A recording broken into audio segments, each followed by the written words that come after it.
Hey everyone, welcome back to Corporate Decoder, the place where we translate corporate mumbo-jumbo into plain English.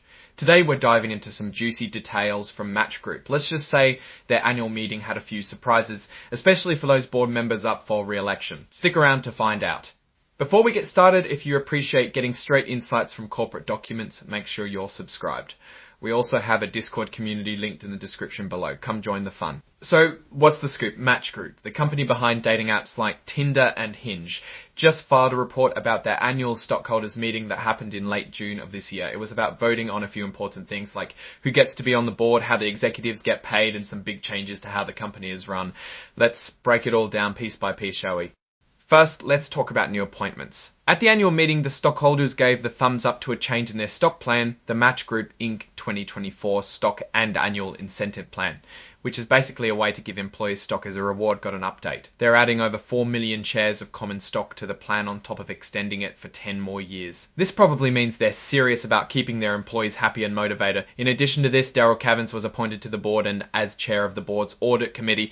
Okay, on to bigger fish to fry. The stockholders also approved a really big change to Match Group's rulebook, their certificate of incorporation. They are declassifying the whole board over the next few years. In plain English, this means they're getting rid of staggered terms for board members. Usually some board members are elected one year and others are elected in a different year, like 1/3 each year being up for re-election. Now, all board members will be elected at the same time, which gives stockholders more power to shake things up if they want to. Makes sense, right? This change is expected to give shareholders more say in who's running the show. Now that they approved this change in their certificate of incorporation, the board changed their bylaws or rules to reflect changes within the company. Alright, let's talk numbers from the stockholder vote. When it came to electing directors, Stephen Bailey got about 18.5 million votes in favour, but over 22 million votes were withheld. Melissa Brenner did a bit better with 18.84 and over 19 million withheld. Kelly Campbell was the clear winner with almost 2,000 million in favour and only about 300,000 withheld. What's interesting is the withheld votes, which is a good way for the stockholders to show they aren't happy with certain people, even if they get elected in the end. Next up, they voted on executive compensation. Basically, they had to decide if they agreed with how much the top dogs at Match Group are getting paid.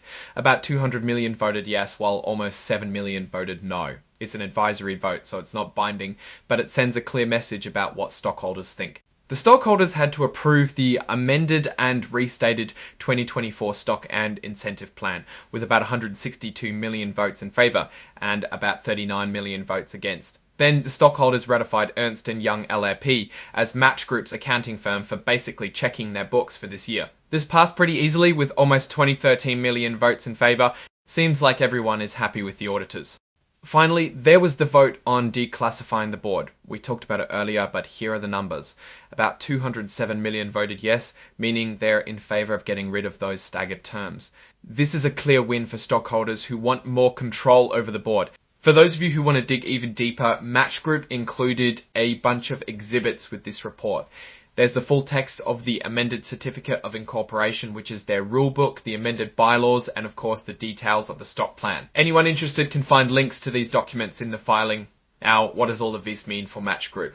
Looking at the election results, we can see that some board members are more popular than others. Those withheld votes could be a sign of future challenges. The approval of the declassification of the board is a big win for shareholder power. This could lead to more significant changes in the future if stockholders aren't happy with the company's performance. One notable opportunity is the expanded stock plan. By giving more stock to employees, Match Group is betting that they can keep their talent motivated and attract new people. However, the risk is that if the stock price doesn't do well, these incentives might not be as effective. Overall, Match Group seems to be listening to its stockholders, especially with the board declassification vote.